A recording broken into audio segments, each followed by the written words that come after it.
Hello everyone, welcome to the film history course. My name is Trevor Younger, the instructor for the class. Since this is an online course, I thought I'd show you a few things, including our syllabus for the semester, but also just kind of where to look on Brightspace for different things.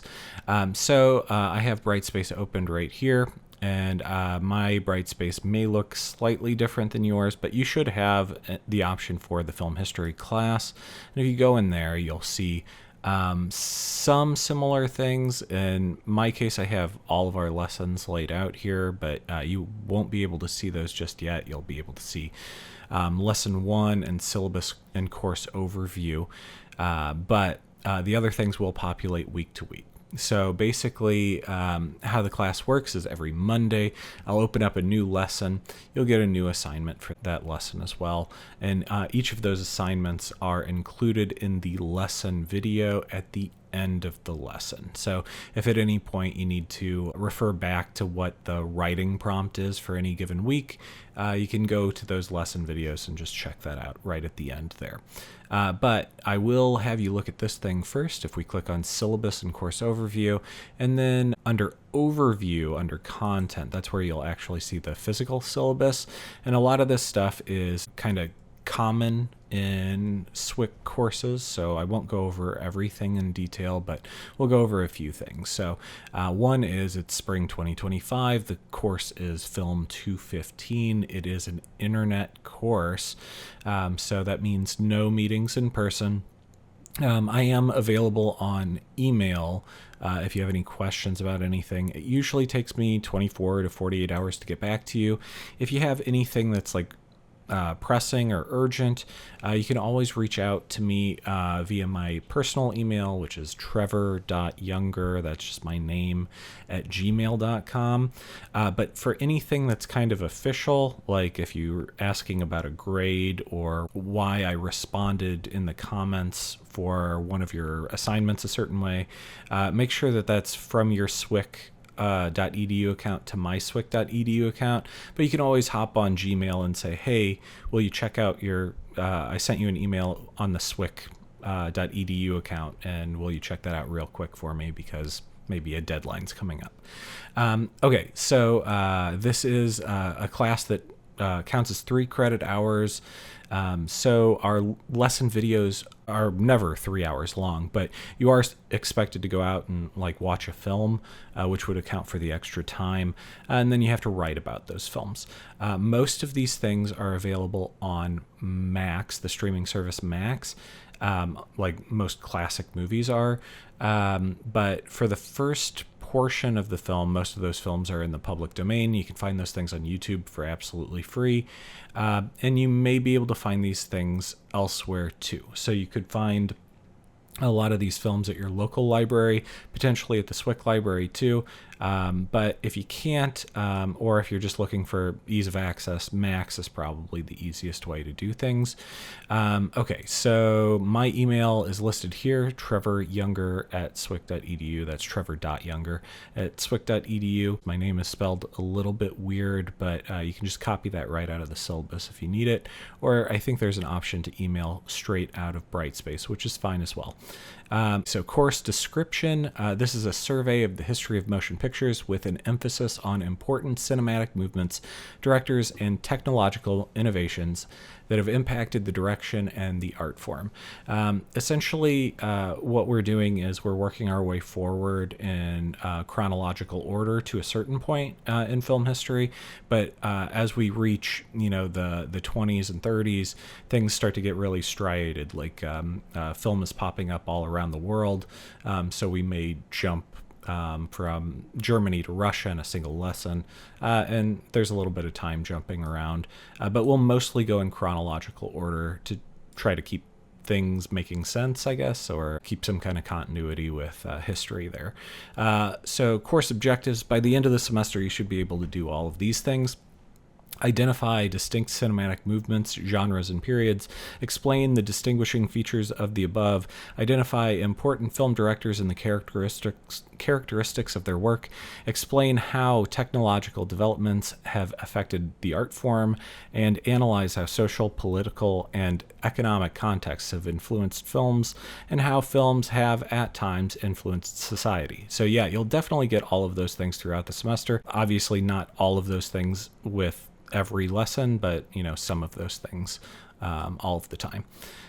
So after that, we have college-wide core competencies. That's like core learning things. You'll learn how to write in the class, obviously, but other things too. There is oral communications. There's a final presentation at the end of the semester.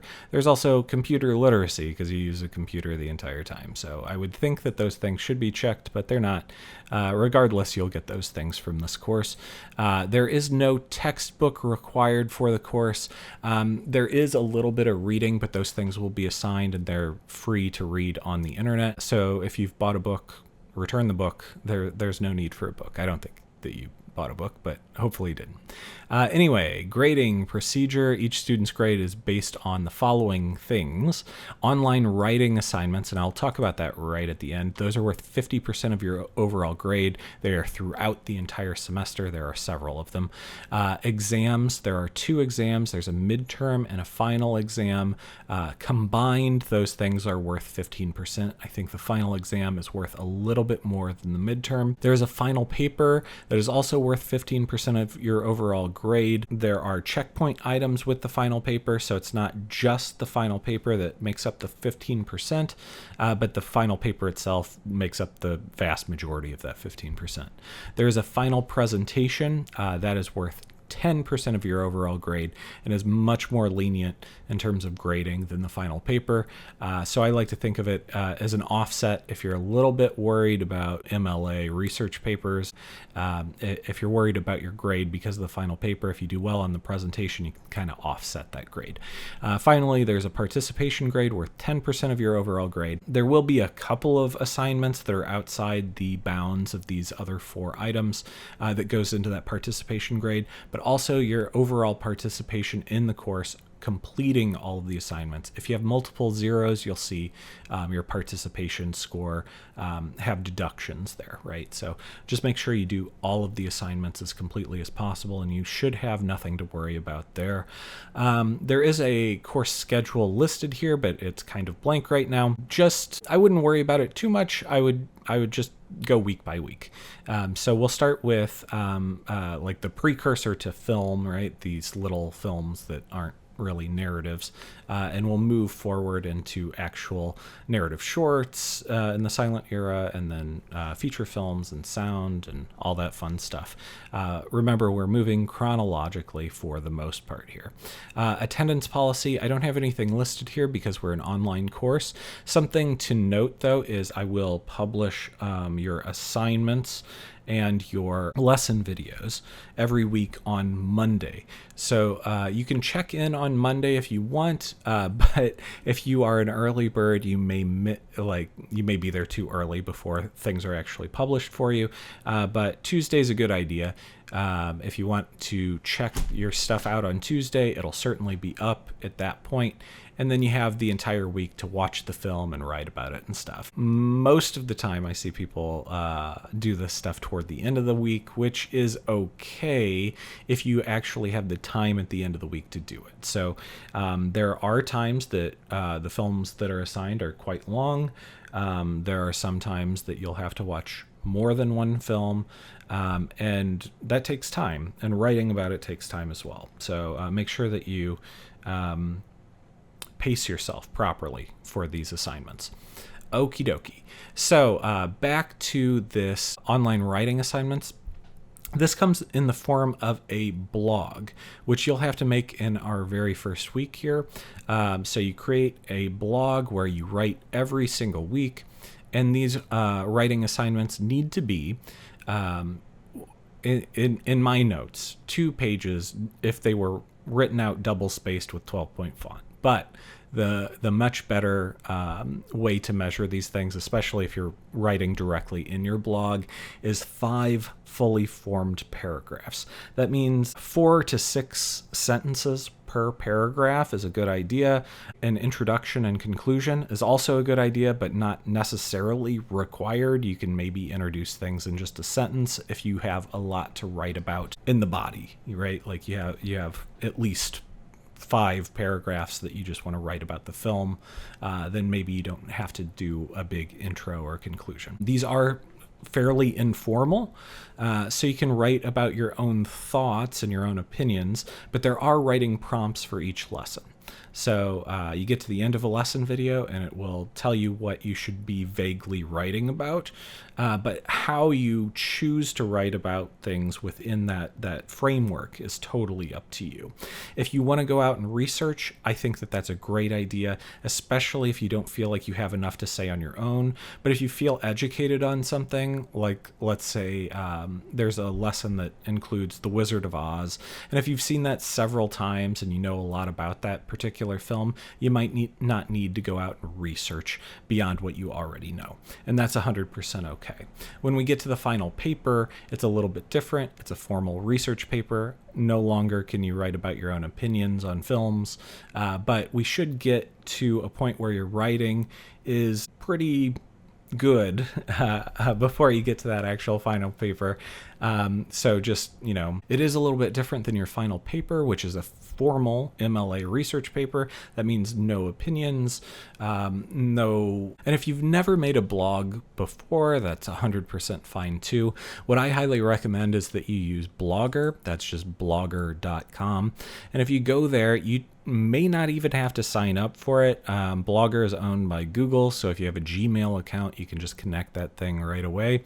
And basically what you're going to do here is create a new post, and then you can type directly in here. You can also include photos and links and videos all embedded inside your blog. All of that is 100% cool with me. Look for errors in your writing before you actually submit that stuff. You can also, if you wanted to write in like Word and use a spell checker and stuff before you put it into your actual blog, you can always do that and copy and paste into your blog. And sometimes people do that and they have some kind of formatting issues where they look back at their blog and it's like, it looks really wide or something because they copied and pasted. That's totally fine by me. I would recommend that you figure out how to fix that stuff for anyone else out there that wants to read your stuff, or if you want to share it with someone. But if you can't figure it out, it's not going to cost you any points there. So Blogger is cool. If you wanted to use a different blog website, that's fine as well, for the most part. So like WordPress, if you're familiar with WordPress already, it's a little more robust and looks more like a website. You can 100% do that. I've had people use Squarespace. That's fine as well. The only thing that would be a problem is any kind of website that requires a password to access, or some kind of like sign up on my end to see, right? So you're just going to give me a blog URL for our very first assignment, and then I'm going to visit your blog weekly for your writing assignments. That means that you'll no longer have to actually turn anything in on Brightspace for your blog grades. There are other things like exams. You certainly have to do that stuff on Brightspace, but your normal writing stuff, you don't even have to log into Brightspace to do it. Once you watch the films, just go to your blog and write about the stuff. But another thing with Blogspot in particular is people tend to give me this URL. This is not the URL to your blog. Once you have some writing published on your blog, all you have to do is go to visit blog or view blog right down here. This is the URL that I want for that very first assignment. So if you copy this URL and paste it into your very first blog URL assignment on Brightspace, I'll keep tabs on that URL and I'll come back and check it after the due date each week. Now, that due date each week is Monday at midnight. And I'll remind you all of this stuff in an announcement that things are due Mondays at midnight. and you'll get the hang of things pretty quickly. And I'll try to remind y'all a few times about a few of these things. Okay, so if you create this blog, that's one part of your homework already done. You create the blog, you watch this video, you watch lesson 1, and then you write about lesson 1 in your blog. There is one little extra thing, and that's just to, get y'all thinking about things, and that's a discussion. You'll find a discussion under Brightspace, and it's a little tricky to find here, so let's go check this out real quick. So under Brightspace, if I go under Course Tools, I will find Discussions. And in discussions, you'll find one for a trip to the moon. That is our first discussion this week, and we'll have one more this semester just to keep people thinking about the content. But once you get into the actual class and stuff, we'll leave these discussions behind and we'll just focus on your blogs. So that is basically it for the course. I know that was a lot of information. Hopefully you were able to process it easily. If you do have questions, feel free to reach out to me via email, either via Gmail or the swick.edu account, preferably the swick.edu account. And I hope you have a great start to your semester.